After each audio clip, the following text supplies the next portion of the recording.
So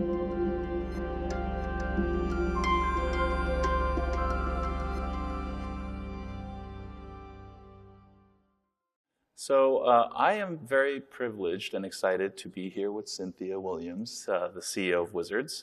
We're going to talk about Wizards' commitment to community and how that drives accessibility and inclusivity in their games. And you're probably wondering, well, who is this other person here? So my name is Min. I love Magic. Raise your hand if you love Magic or have played Magic. Okay, keep your hands up. Keep your hands up. Lower your hands if you're not a shitty player. Okay, great. I'm in like good company here. So I love Magic. I love Magic so much that I started a Magic the Gathering tournament at the Dice Summit in Vegas many years ago, and that's one of the best networking events in my opinion that's there. And then I also love D&D, and I found D&D a long time ago, and I consider these IPs like really good friends of mine, and I love them. I've kind of flexed a little bit because I also love Stranger Things. But to talk a little bit about why I'm here and excited about the talk, I came to New York 1984 as an immigrant. Did not have a lot of things that like really look like me.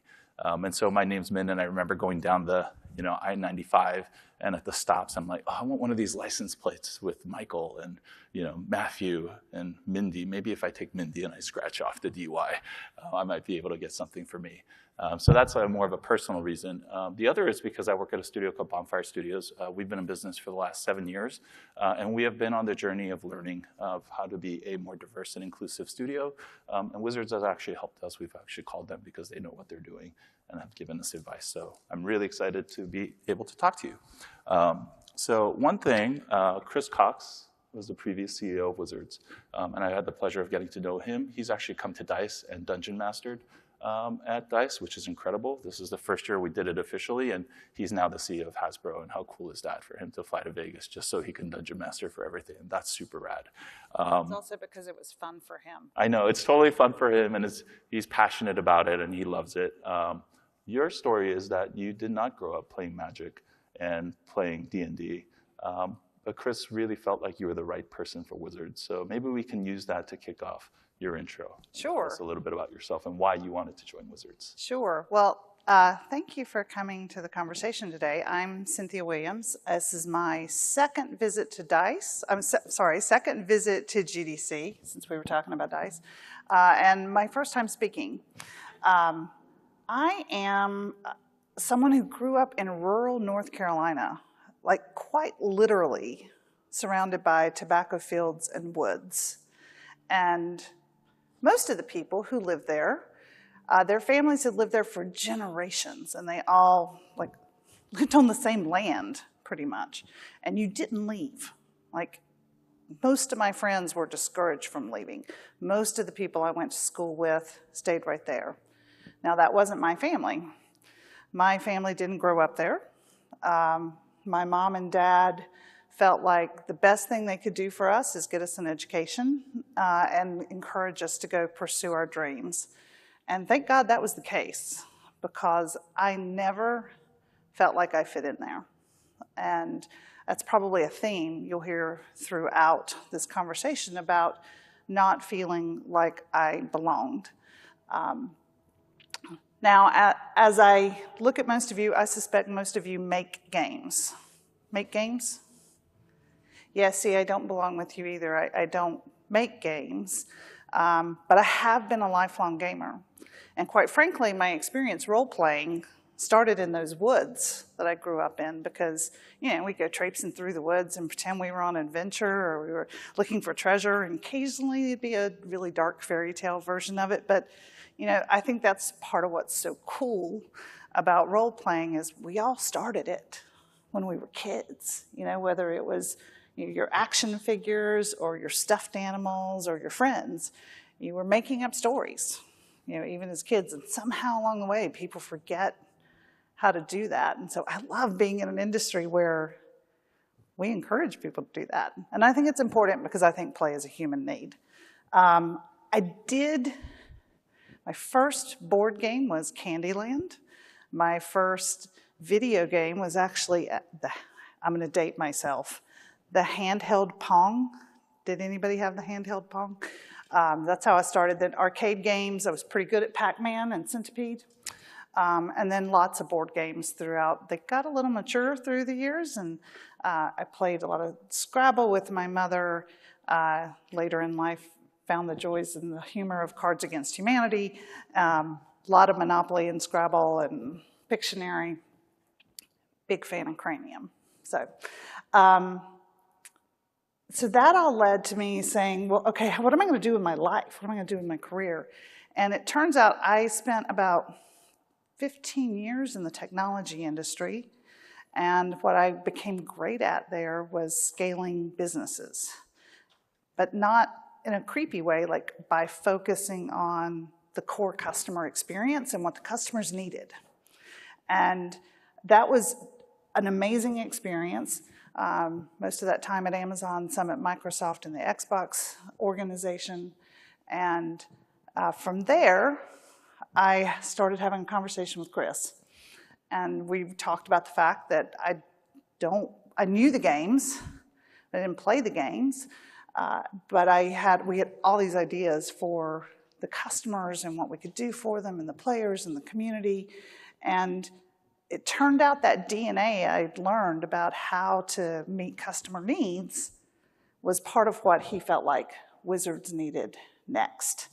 And certainly, as you might imagine, he already had aspirations to buy Dungeons & Dragons Beyond, and so he knew he needed someone who understood how to have that direct-to-consumer relationship as well. So that's how I ended up at Wizards. But I'll tell you, the most important part to me after I talked to him, saw it was a great business, then I met the team. And when I met the team, I felt like I belonged. And that, to me, is how you choose where you're going to go to work every day. That's awesome. Can you talk a little bit about entering Wizards and what it's been like? Because I kind of find that when you go into a company, especially like Wizards that have been around for so long with people that have been there for a long time, it's like entering a new culture, right? And they have ways of doing things and things that they value. What was that journey like? What did you experience about the people at Wizards? And how have they impressed upon you kind of some of their values and maybe even vice versa? You know, I'd say the most important thing I've learned is about the passion of our fans. I had heard about it, I knew about it, but experiencing it, seeing it, going to the Magic 30th anniversary event in Las Vegas and seeing a sea of people playing Magic, that room was so full of joy. People were having so much fun.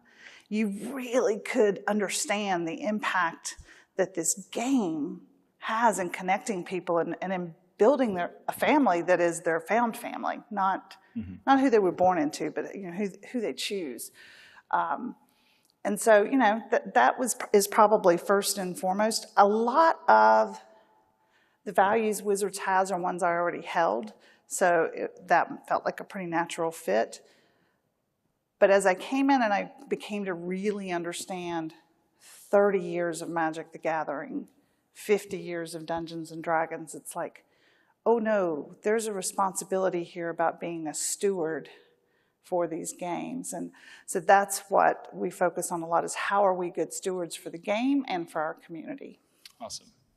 So you were talking about these passionate players. So maybe before we jump into the rest of the talk, you've probably experienced some of the passion recently. I have. Around OGL. So I maybe have. we can talk a little bit about that first.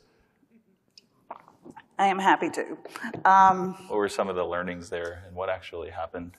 I think the number one learning was really the biggest takeaway was we got away from the process that we knew worked. We got away from the process of engaging our community and taking their feedback and then building it into what we were going to do. And, we got it wrong, and we really alienated part of our community and maybe a lot of our community.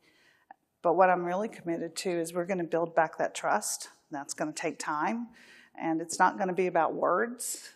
It's going to be about actions. And so we're on that journey now. I will say that I don't like how we got where we were, but we pivoted, we learned from the community, and we ended up with a solution where we put the system reference document into Creative Commons, which means that, you no longer have to trust Wizards to be a creator for D&D because it's out of our hands now. It's in the hands of Creative Commons, and that's exactly where it should be. So we're pretty excited about that. I think what's important about Creative Commons is the accessibility it gives to people for actually creating games. And that's important because that accessibility leads to greater diversity of voices, which leads to more inclusion. It leads to more people feeling like they belong. I also think it's important because there's such a renaissance right now in indie gaming because everything is lowering the barrier to entry to becoming a game creator. Which is awesome. Which is incredible because it just leads to more voices. And so I'm excited that the same way that you could go into Roblox or Minecraft and build a game, you can pick up a pen and build a campaign for D&D and share it with the world. That's awesome. Okay. So in my former life as a business person in games, obviously I love Magic, and I kicked tires around to see if Hasbro would be willing to share sell Wizards of the Coast. So I kind of called them out. I'm like, hey, would you be willing to sell this? And it's like, no, we wouldn't sell it, but I mean, how much are we talking? And so it was at a time where I think Wizards was kind of like an odd duck in the lineup, I think.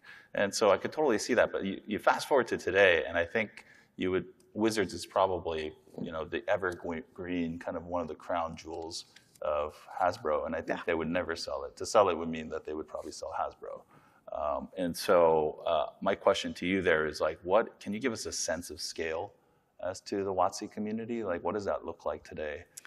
The WotC community has tens of millions of fans and players within it. And it is one that is increasingly diverse.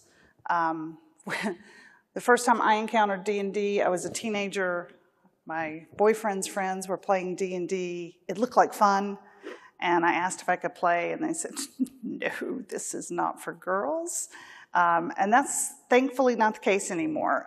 We have about 50% of our D&D fans who represent or identify as female, and 50% who identify as male.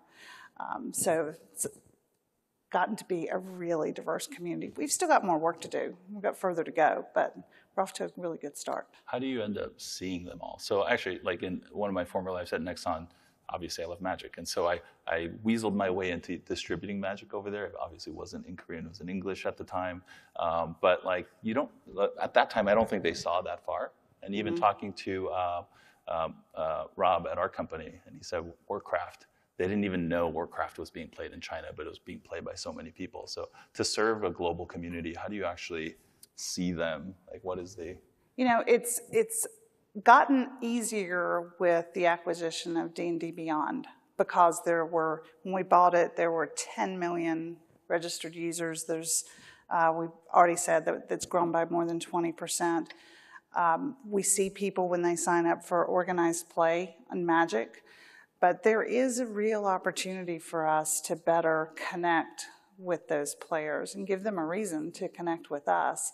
So we do a lot of surveys for insights into the community, but I sure would like to have more clarity and certainty around that.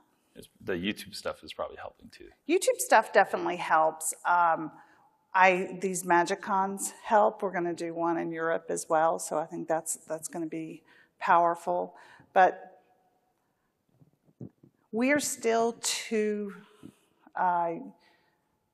U.S. and Europe-centric. Like, I think there's such a growth opportunity in Asia, but we've got to figure out the right way to go at that. And Duel Masters is huge there, but I think we could do a lot more to connect with players there.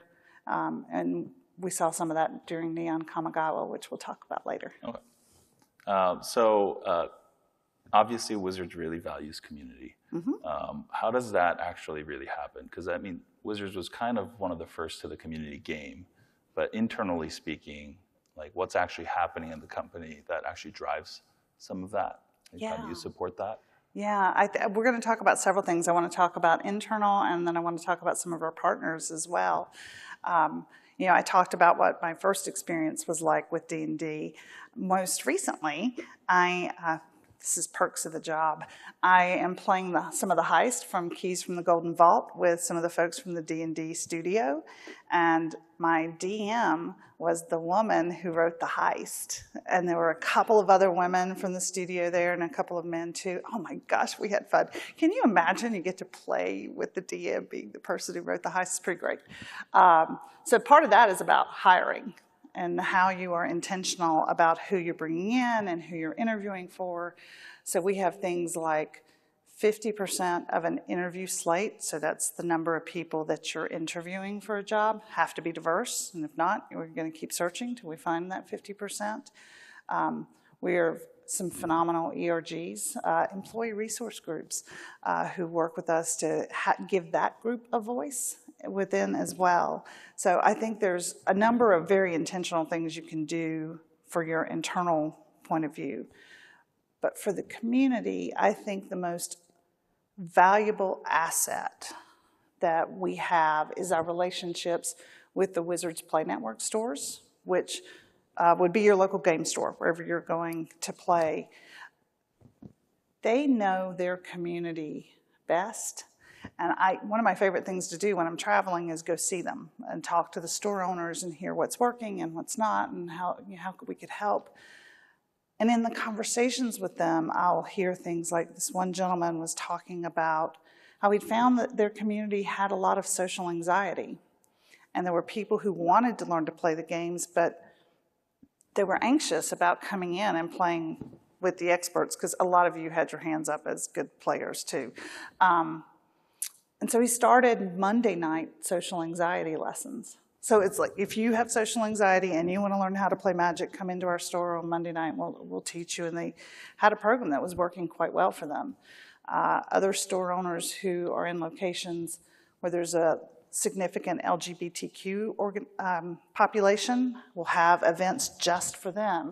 And I think they see our community even better than we can. And so our job is to help support them in serving that community. I want to talk a bit about D&D quickly. Sure. So how many of you wish you had played D&D in school? I do. I wish I'd played in school. So this past year in 2022, we kicked off a school curriculum program for D&D and an after-school program. And it's been incredible because we've reached 9 million people who didn't know about the game or hadn't played the game, through parents and teachers and the kids in 4th through 8th grades. And 4 million of those folks, 4 million of that were the students. And so we're helping them learn, all the great lessons of D&D, that diversity is a strength, and that as a well-rounded party, you can conquer challenges you couldn't alone. We know from a lot of the research that it helps kids with social anxiety, with learning to take turns. One of my favorite quotes from Chris Pine at San Diego Comic-Con when we were previewing the movie was that he thought every school ought to have a D&D program, because when you gather around the table, it doesn't matter if you're a brainiac or a jock or a nerd, because all those differences melt away and you just become a community and you're just having fun together. So there are a lot of little things. At a store in Raleigh, North Carolina, in a historically Black community, a store owner was telling me about this couple, and the husband kept wanting his wife to play Magic, and she wasn't interested. And they came in the store one day when there was the Kaya product on the box and the art and the posters on the wall, and she was seeing this strong female warrior that looked like her. And she's like, if you'll build me a Kaya deck, I'll learn to play. And That's so right. He did. And so it's, little things that you do across your product, your marketing, your community, they all add up. Yeah, I definitely wish some of that stuff existed when I was younger. Me too. Yeah, for sure. Like my kids, I nervously DM'd for them at the beginning of the year. All girls, they brought their girlfriends, and I DM'd. And after the session was over, I took a pause, and they're like, "That was the best thing I've ever done in my entire life." And I was like, "Thank God it didn't suck." But yeah, they're in an all-girls robotics group, and they're just so excited about D&D, and they're like opening the pages, and they're seeing themselves in there, which I think is really freaking awesome. Right.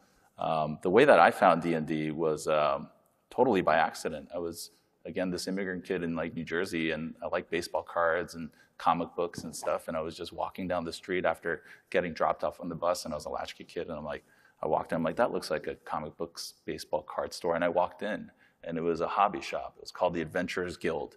Didn't last very long, so this was like this very short moment in time. If you're gonna run a business, make sure you allow customers to buy your products, because they didn't. They were buying it all for themselves. Anyway, so I got to play D&D, and my mom came in, and she's like, "What's going on here?" It's like 30 to 40-year-old, white males with this child playing this thing. It's like, he's probably okay. And I discovered D&D that way, but fast forward, after that shop closed down, I didn't play it again until I joined Bonfire like 7 years ago, until somebody brought me back in. I had played Magic my whole life, but D&D was not there for me. And so now I think things have changed. So maybe one pivot we can make is talk about kind of how that has actually happened, because it wasn't really for me at the time. But now I feel like it's grown to the tens of millions that you're talking about, and people feel like it's for them. What's happening in the halls of Wizards that actually allows for that? Because I don't think it's like an accident. I think there's a lot of that comes down to having folks in the organization who also care deeply about this. And we're always looking for ways that we can bring in more voices and more creators to it. And you see a real need to find out, how can we help the players find what appeals to them? Like, what is the D&D campaign you want to run? Now, some of that we're going to have written. A lot of that a creator may have written and may be available on DM's Guild or on Kickstarter or other places. And so part of the question we're asking right now is, how can we help those creators better reach the players?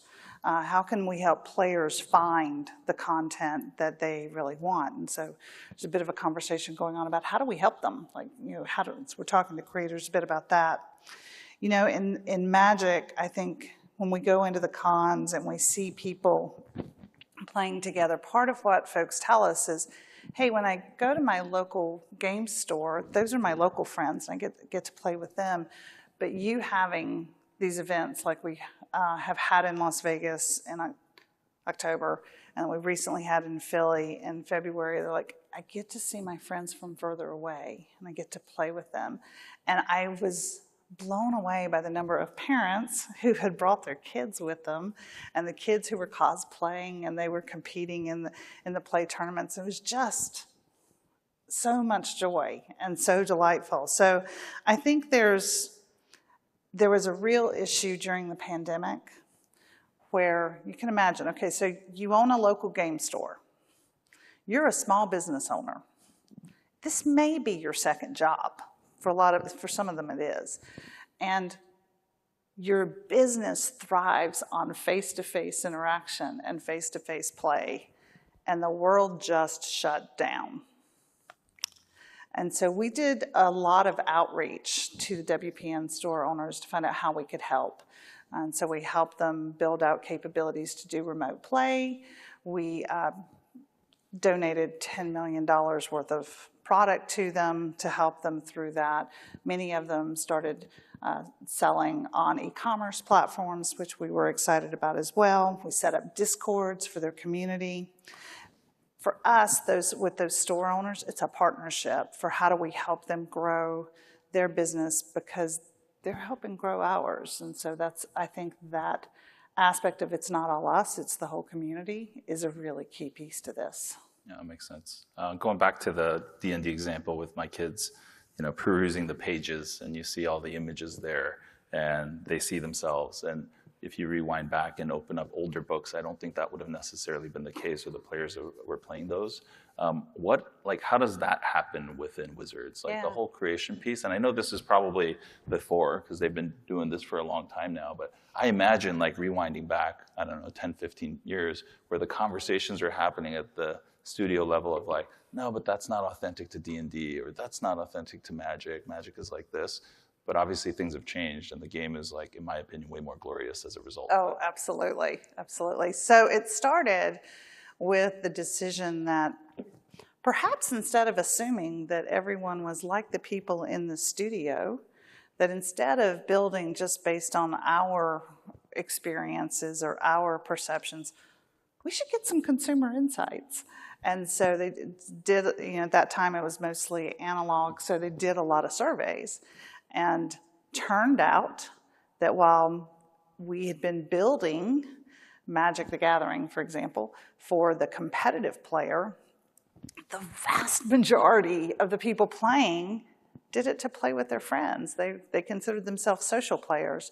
And so that one insight changed the products we were building. It changed what programs we were focusing on, and you saw more of a shift there. It led to better representation in the cards, because we looked at not only what they were playing and how they wanted to play, but who they were. And we realized that we didn't have the level of representation we needed in the cards. So you saw more diverse artists come in, because we outsourced the art to other people. And so we broadened that group so that you had more diverse voices being a part of that. Now, the other one I'm super proud of is Secret Lair, which is one of the sub-brands within Magic. And Secret Lair is a place that we do a fair amount of experimentation. You may see different art treatments than you've seen before, and we're seeing how people respond to them. But there were people in the studio who said, I have an idea. Let's turn this into a way we raise money for things we care about. And one said, I got an idea. Let's do a set that's called Black is Magic, and we'll get all Black artists, and we'll do that set and raise money for Black Girls Code. And we raised more than we raised about $1 million for Black Girls Code. And that has been so well received within the community. And in fact, Fast Company named Magic a brand that matters for 2022 because of using the product to raise money for Black Girls Code. And this past year, we did Pride Across the Multiverse and raised between $1 million and $1.5 million for the Trevor Project, which is a wonderful organization. But one of the stories that got me was a member of my senior team who is the executive sponsor until tomorrow. He's decided it's time for his next adventure. I'm so sad he's leaving. He looked at the card and it made him cry, because he never thought he'd see himself on a Magic card.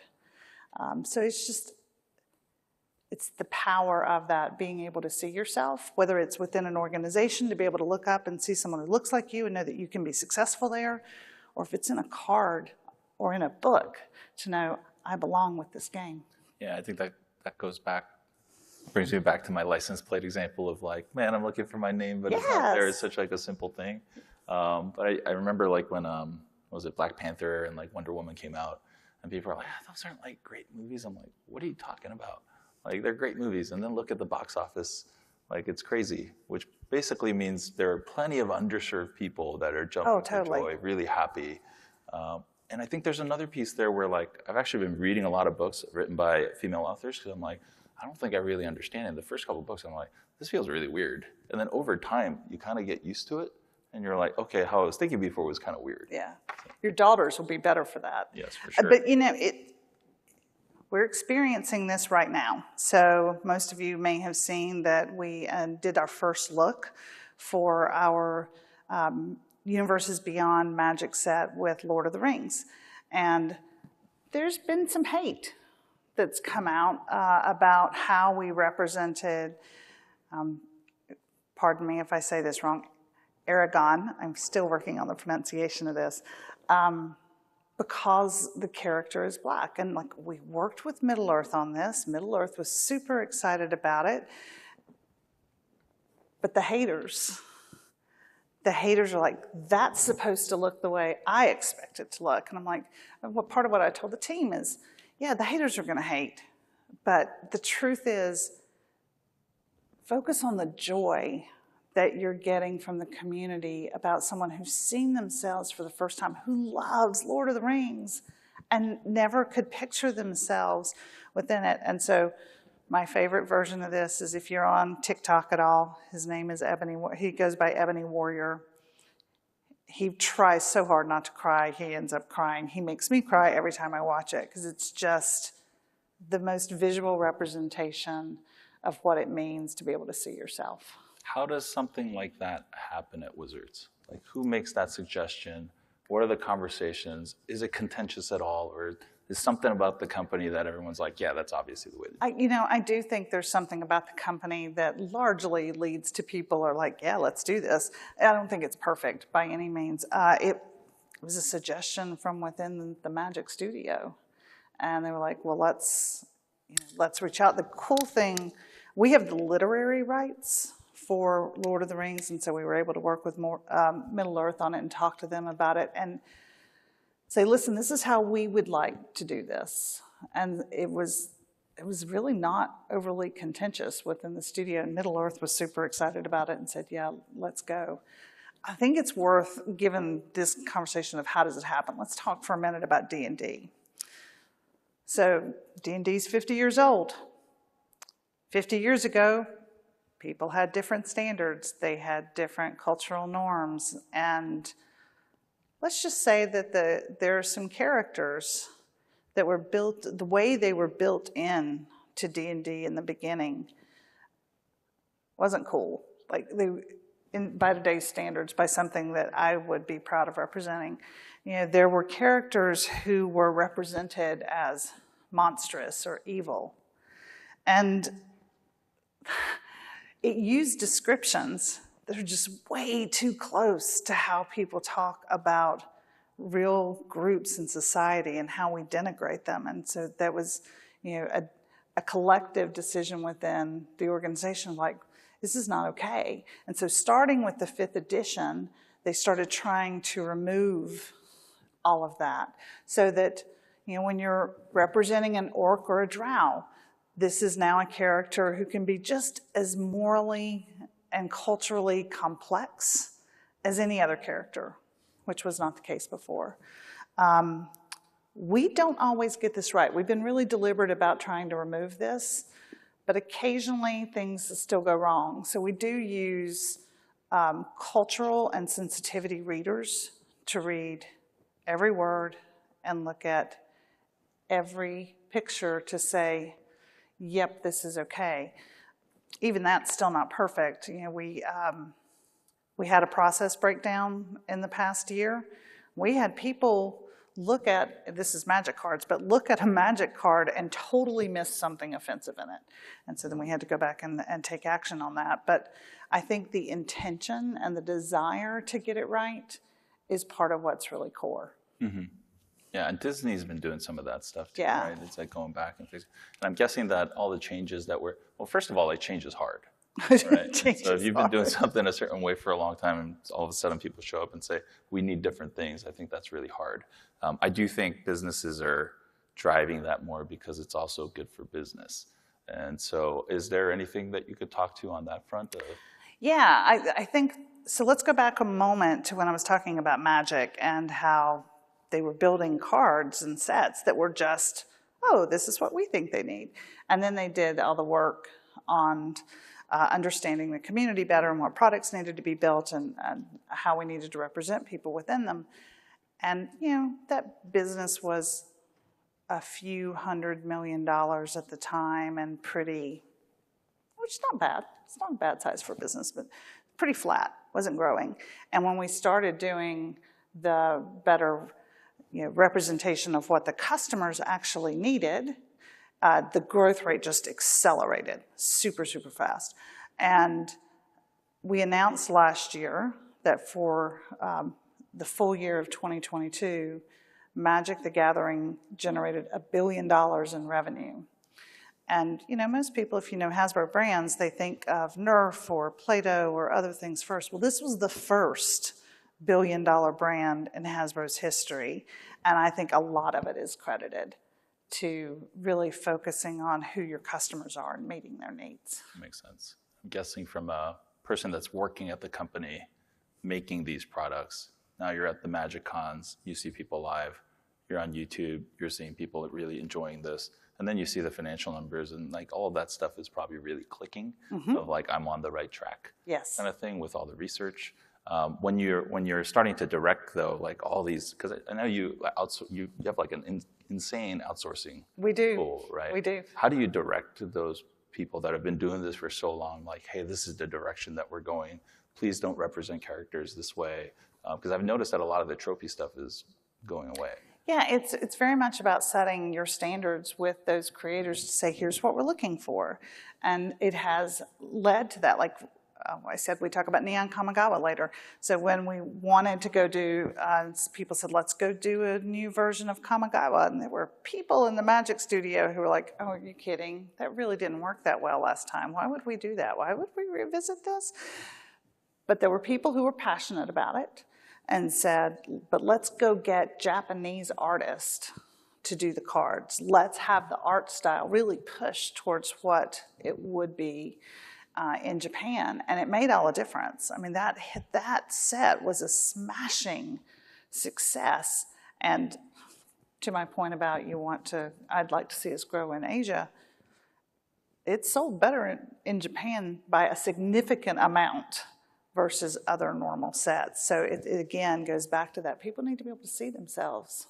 No, that makes a lot of sense. I'm just trying to imagine like in the studio, because Magic's been around 30 years. Yep. There's people that have been working on that game, probably still there for 30 years. Yes, there are. And so change again is hard, but that game also has a meta and it constantly changes. But even just those conversations of, hey, some of these tropes, they're getting kind of boring now.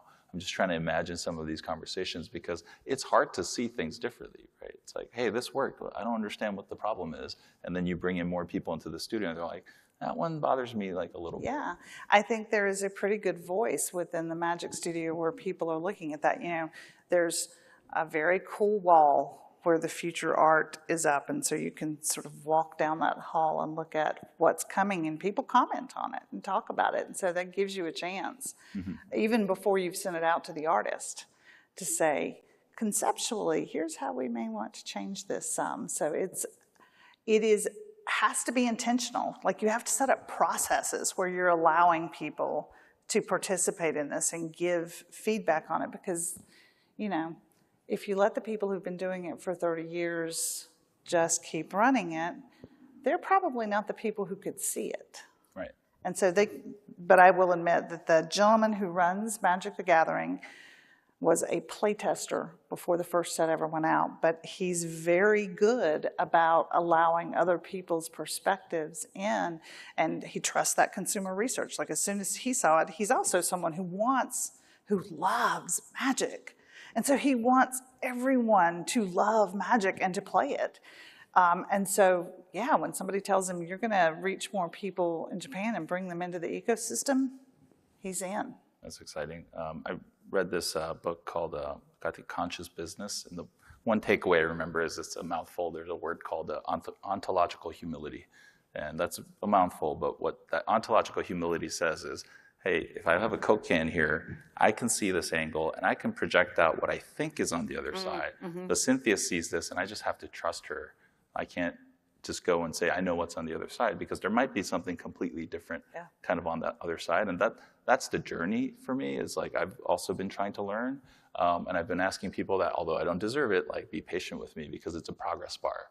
And so when we get into these uncomfortable conversations, sometimes I think those are the areas of opportunity, because now I get to learn and become a more fully formed human, and then we can work together to make exciting things. You know, I think that part is so true, because there's an element of asking for grace. And in a recent conversation with the entire Wizards organization, one of the people who's been there the longest sent me a note and said, you get all the grace because you're being so open and authentic and willing to learn and listen. Part of what I try and do as a leader, and part of what I think my role is to drive fear out of organizations. Because whatever the industry is, I learned that, by the way. You've got to. It's really important to turn an issue, like even the OGL. I was like, okay, this was bad. Now let's do the retrospective, and let's learn from this, and then we're going to create new infrastructure to make sure that doesn't happen again. But there were calls on the internet for people, including me, to be fired. And so, there's a moment where you look at each other and go, is this better for the brand? I literally asked the D&D team, would it be better for the brand if I left? And they were like, oh, please don't, because you actually ask these questions in a way that it is helpful to us. And so I think if people live in fear, creativity and innovation cannot thrive. And so changing the culture, and for the most part, Wizards didn't have a culture of fear, but I know for sure I can't let one creep in, because if it does, they're not going to do their best work. They're not going to be as creative or innovative. And so I use a standard of, okay, let's learn from that. Let's not do it again. But I would encourage anybody who's leading an organization to try and make sure that people aren't living in fear. No, I share that. It's hey, if you've got a lot of fear in the room, it's really hard to imagine what else there could be, right? So if you're making a game or trying to come up with something new and be innovative, like if you've got fear, I think that just completely takes out all the oxygen from the room. It does. I read a recent quote on Instagram. I didn't remember who actually wrote this, but I think what the quote said was something that I think studios are probably feeling as they navigate this is the fear makes people feel like, hey, you're changing the thing that I love. Yeah. And that makes it really hard for them to imagine all it could be if all of us kind of work together on that. And so I kind of took that away. I wish I wrote down who that was. But Great quote. But I think that happens Yeah. all over the place. And it's like you're one team trying to make something awesome. So how do you get the fear out of the room? Maybe that's another talk you should give. Because maybe so. We'll think about that. We can do this fireside chat thing again. Yeah, no. Yeah. Let's see. So given all of this, like, what are some of the products that have come out recently that Wizards has been really proud of as a result of its culture? Because you put out a lot of product. We put out a lot of product. One of the products I am proudest of that came out in the past year was Journey to the Radiant Citadel. Anybody seen that book? I bought it for the cover, but I haven't used it yet. Oh my gosh. This book was 100% created by a group of diverse writers.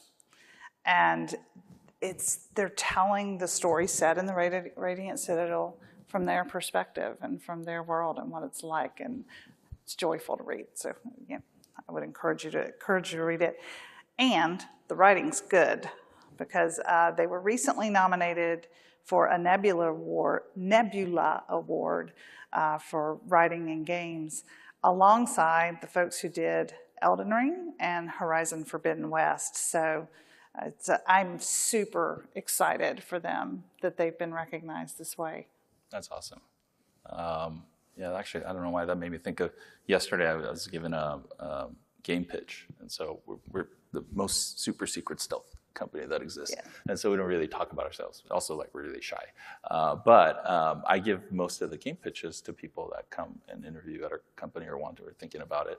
And we started in the conversation leaning a certain way, and it was like, oh, let's talk about DEI and community and all this stuff. And she's like, oh, well, I went onto your website and I see your page, and I can see why your game is the way that it is. And I was like, really? Because I'm like looking at it, like all the work that we did, like you can actually see that. And she's like, yeah, I can tell that you care about it. And that felt really good. So one day, hopefully when our game comes out, I'm like, oh, maybe that will have an impact. That's awesome. And I think that's, again, back to the who you have inside reflects outside. Yeah. So I encourage everybody to do that. To that point, we were talking about mechanisms earlier, ways that you do this. When we interview at Wizards, I talked about the fact that we have these requirements for diverse slates. we also interview based on our values. And so, it's build a well-rounded party, be legendary, delve into dungeons, don't split the party. I mean, when you're making sure that the person shares your values when you come in. I think that part is super critical for making sure the same way that you're thinking about the diversity of the candidates you're bringing in, you can do that and have them share your values. And that's part of what makes the whole studio click. Mm-hmm. And that you're probably able to do because you know yourself, or Wizards knows itself Wizards so well. knows who they are. It's been around for a really long time. I mean, what advice can you give to companies that are out there that are just starting out? It's like, hey, I know that the meta, like somebody at the studio told me, like, the meta's changing. I'm like, that's such a great way to describe it. The meta of creating games and the meta of players and all this stuff is changing. And so how would you advise companies that, care about all the things that we just talked about as they're starting their companies? Like, is there any advice for them? Because it is a kind of scary, lonely place to try to figure this out. Well, the first piece of advice I'd give is, if you already have a group of people within the studio who are all the same, when you're making your first hire of someone who is other or different, whether it's gender or it's ethnicity or it's sexual identity, make sure that is a person who has grit and resilience and understands that they're going to be a change agent. Because being the first is hard. It carries a lot of emotional weight. It can be exhausting. I say this as someone who, for most of my career, was the only woman in a room. And I was having to find ways to progress myself in my career. If your first other hire is someone who is fresh out of school, they're probably going to struggle with it. And so it'd be really easy then for those of you who've been there a while to go, see, that didn't work. So who your first hire is, and then bringing in others quickly matters. So we totally did what you said. When we started the studio, we were 5 guys, and we knew that, again, the meta was changing, and we needed a company that was not 5 guys. They're like, okay, we have to bring in women into the studio. Otherwise, we're not going to be able to make the things that we want and create the studio that we want.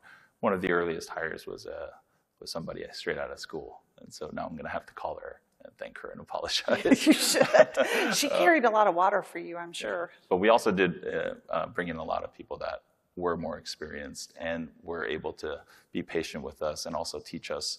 And so we're still learning and progressing. But I think, I look back on my career the last 7 years, I'm like, man, I've grown so much, and I can't imagine who I would have been if I hadn't had that time. Yeah. And all the lessons that I've been being taught by more people that have lived lives that I haven't lived yet. So let's move a little bit. How much time do we have left? We're doing all right. Yeah. The movie's coming out next week.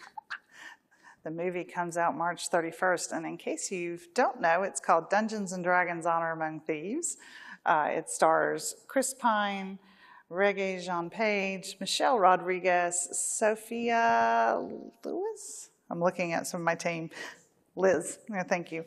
And Justice Smith and Hugh Grant. There's also a cameo that I won't spoil because it's hysterical.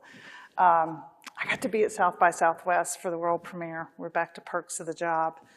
And it was in the old Paramount Theater in Austin, and it was very fan-focused. And so there was a long line of people looking to get in. I felt so bad for the ones who didn't make it in. But I'm sitting there and listening to the people behind me talk about the campaigns they were playing and what they were DMing or who their character was. And you could hear the joy in it. I told a friend I was with, I'm like, I'm not going to breathe until we get the first laugh. And she's like, you're in trouble. I don't think the first laugh comes for 20 minutes. And I was like, oh, I don't think that's true. 5 minutes in, we got the first laugh. And it was just raucous throughout the rest of it. There was cheering, there was clapping. Chris Pine was maybe cheering the loudest, which was kind of funny. But at the end, they do a Q&A at South by Southwest, and first person who was up was a lifelong D&D fan who's played forever. And he was like gushing about how awesome the film was. And he said, it feels like a love letter to the fans. And that just overwhelmed the screenwriters and the producers, because that was exactly what they were aiming for. And they wanted it to be accessible to people who hadn't played. And so the next person up is like, you know, I've never played, but after seeing that, I really want to, so I'm going to go play. And they're like, yes. And the third person up was this African-American woman from Detroit who runs their arts and cultural program. And she was like, I don't play. I'm never going to play. But I'm going to tell everybody I know in Detroit to go see this movie because it was awesome. So it's been really great because it really is a story about, you know, finding your family, finding your people, and then going on an adventure together to solve a problem not a single one of you could solve alone. And so I hope you all go see it. I've seen it 3 times now, and I can't wait to see it again. It's just a ton of fun. How many times have you seen it now? 3. Okay. Yeah, I can't wait to see it. It's a lot of fun. It's a whole lot of fun. Pretty excited about that. Yeah. So the history of like video game movies has not been super kind. Yeah, but recently things have been getting really great. Like Arcane's been really great. Stranger Things is not exactly that, but has been really great. I think this movie is going to be a lot of fun. The cast is also very diverse. Yes. And I'm wondering, like, was that a studio choice? Or like, how much was Wizards involved? Yeah, this was a lot of fun for the studio.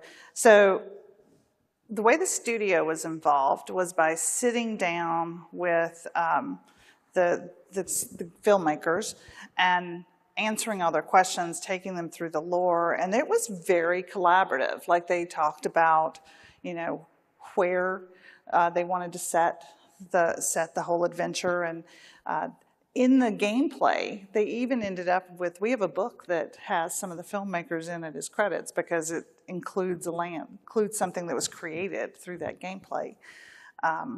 We talked a lot about the Easter eggs, the creatures that we wanted to have and the things that are in through there. And I'll tell you, there's one thing that is wrong. And we told them it was wrong, and they were like, yeah, it's a fantasy game, we're keeping it. So a druid cannot turn into a monster, but she turns into an owlbear, and it is a kick-ass owlbear. It is really, really cool. So it's a great saying, everybody's gonna love it. And but it was a lot of collaboration. And we did not have any say in who they cast, but we described what a party should look like. You know, and Sophia will tell you that they were missing a cleric, but in general, it was a very well-rounded party. And that was what was important to us, is that you saw that diversity. See what you did there, well-rounded party. Well-rounded party, yeah. So it's great. And I was talking to, I got to talk to some of the cast after, and Michelle Rodriguez wanted to know, why isn't there a D&D video game? I'm like, there's like hundreds of D&D video games. And hey, guess what? There's one coming out in August called Baldur's Gate 3. You should play it. So she was pretty excited about that. So the cast ended up playing together. Oh, amazing. And they really had it. No, we did not record that. This got filmed during the pandemic. So they were stuck together in Northern Ireland. And I think one of the things they learned is they don't want to go back to Northern Ireland to film again because they've seen everything they could see there after being there together with sort of in isolation. Do you know if they had played before or no? Some of them had. Sophia was playing in school. We talked about who maybe had played the most, and I think they think it might have been Sophia. Hugh never played. Chris Pine learned to play with his family. His nephew taught him to play. And he loved seeing his 80-year-old father play a paladin. So he really got into the spirit of it. Michelle has played a fair amount, and Reggae had played, but it was just, they had a lot of fun together. You can see it. I don't know if it was being stuck together in Northern Ireland or if it was playing D&D together, but that chemistry of that cast really shows up in the movie. Did they play, I'm getting a little off topic, but Okay. did they play the classes that they were in the movies, or what classes were they in the movies? Okay, let's see if I can do all this. I may not be able to. Chris Pine is a bard. Hugh Grant is a rogue. Michelle Rodriguez is a barbarian. Sophia is a druid. Justice is a sorcerer. I think that's everybody. Okay. Yeah, I don't know if they played those same characters. I'm excited. I haven't seen that combination of characters before played by, I have to tell you, so they're back to representation and things. There are people out there who are very upset about what great scenes both Michelle and Sophia have. But I think the whole cast is very well balanced. Reggae has some amazing, amazing fight scenes. But Michelle really is good in the movie. Yeah, I fast forwarding now after taking my kids to go watch it. I think what's probably going to happen is there's some people are like, oh, that didn't actually meet my expectation. And I imagine my girl's going to run out super excited having seen that. So that's probably the zone we're in right now. I'd tell you that I think we're still at around 90% on Rotten Tomatoes. Amazing. Yeah. And in all the press I've seen, there's one guy in Australia who didn't like it.